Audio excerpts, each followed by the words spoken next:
Welcome to my channel English with PB sir. আজকে 4টে grammatical rule শেখাবো, যে রুলগুলো প্রচুর স্টুডেন্ট আছে, প্রচুর অ্যাসপিরেন্ট আছে যারা ভুল করে পরীক্ষার হলে। জানা রুল, চেনা রুল, তবু ভুল হয়। সেই কারণে একটা রিভিশনাল লেসন, খুব অল্প সময়ের মধ্যে 4টে গ্রামাটিক্যাল রুল শিখে নাও, যেটা জীবনে যেন ভুল না হয়। Okay, first, neither nor takes a singular verb. যেখানেই তুমি নাইদার নট ইউজ করবে, for that matter either or use করবে, নাউন যাই হোক না কেন, ভার্ব বসবে সিঙ্গুলার। সিঙ্গুলার ভার্ব বসবে। কিরকম? যদি আমি বলি নাইদার রমেশ নর সুরেশ আর গিলটি, দুজনের নাম আসছে সুরেশ এবং রমেশ, আমরা যদি বলি আর guilty, will be wrong. It will be a wrong construction, কারণ যেহেতু নাইদার আছে, নর আছে, যতগুলো সুরেশ থাকুক রমেশ থাকুক আমার ধরে নিতে হবে নাউনটা হচ্ছে সিঙ্গুলার। তাহলে কারেক্ট সেন্টেন্স কি হবে? নাইদার রমেশ নর সুরেশ ইজ গিলটি। আর হচ্ছে প্লুরালের জন্য বসে, ইজ সিঙ্গুলারের জন্য বসে, সুতরাং হবে is guilty. Next, unless means if not, so never use not with ইট।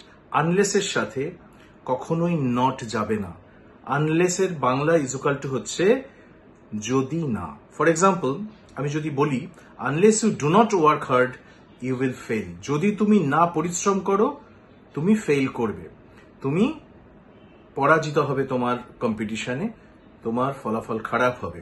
কিন্তু যদি আমি এখানে বলি যে unless you do not work, sentence will be wrong, কারণ আনলেসের সাথে নট বসে না। সিম্পল রুল হচ্ছে আনলেস যদি বসাও তার মধ্যেই নট ঢুকে আছে, আলাদা করে নট বসবে না। তাহলে কারেক্ট সেন্টেন্স কি হবে? Unless you work hard you will fail. যদি না তুমি পরিশ্রম করো তুমি পরাজিত হবে। তাহলে আনলেসের সাথেই না কথাটা লুকিয়ে আছে। নেক্সট, ওয়ান অফ দ্য বসলেই, ওয়ান অফ দ্য যদি থাকে তার সাথে যদি প্লুরাল নাউন থাকে এবং সিঙ্গুলার ভার্ব হবে।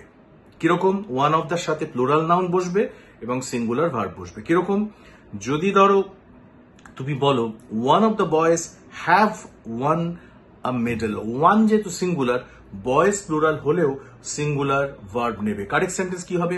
One of the boys has one a medal, one of the boys has one of the girls is poor, one of the families is looking for help. তো যখনই one of the বসবে মনে রাখবে singular verb বসবে, অর্থাৎ is বা ওয়াজ বসবে। Last rule আজকে যেটা শেখাবো সেটা হচ্ছে articles with সুপারলেটিভস always use the. কিরকম? রুল হচ্ছে দি বসবে যদি সুপারলেটিভ হয় আর্টিকেলের সাথে। কিরকম? He is most intelligent boy in the class, wrong sentence. কেন? কারেক্ট সেন্টেন্স হবে he is the most intelligent বয়। যখনই সুপারলেটিভ আসবে তখনই তার সাথে দা আসবে। The poorest family, the most beautiful flower, Taj Mahal is the most beautiful monument। তাহলে যখনই আমি সুপারলেটিভ ইউজ করব তার সাথে একটা দা আসবে। 4টে রুল, ভীষণ কমন রুল, ক্লাস 7-8 শেখার রুল, কিন্তু প্রচুর স্টুডেন্ট পরীক্ষার হলে ভুল করে আসে। সিম্পল তাদের মাথা থেকে স্লিপ আউট হয়ে যায় নিয়মগুলো। রিভিশন দিয়ে দিলাম ছোট্ট করে 4টে রুল, 1 2 3 4 দেখে নাও, বারবার দেখে নাও, যেন ভবিষ্যতে কোনোদিন ভুল না হয়। ভালো লাগলে শেয়ার করো এবং আমার সঙ্গে থাকো, কমেন্ট করো এবং বন্ধু বান্ধবকে শেয়ার করতে থাকো ভিডিও, লাইক করো, কমেন্ট করো। যদি সাবস্ক্রাইব না করে থাকো জাস্ট টিপে দাও সাবস্ক্রাইব বাটনটা। আমি তোমাদের সঙ্গে থাকবো বিভিন্ন ইন্টারেস্টিং রুলস নিয়ে এবং বিভিন্ন কাজের জিনিস নিয়ে, যেগুলো কম্পিটিটিভ এক্সামিনেশনে ভীষণ কাজে লাগবে ভবিষ্যতে। ওকে, বাই বাই।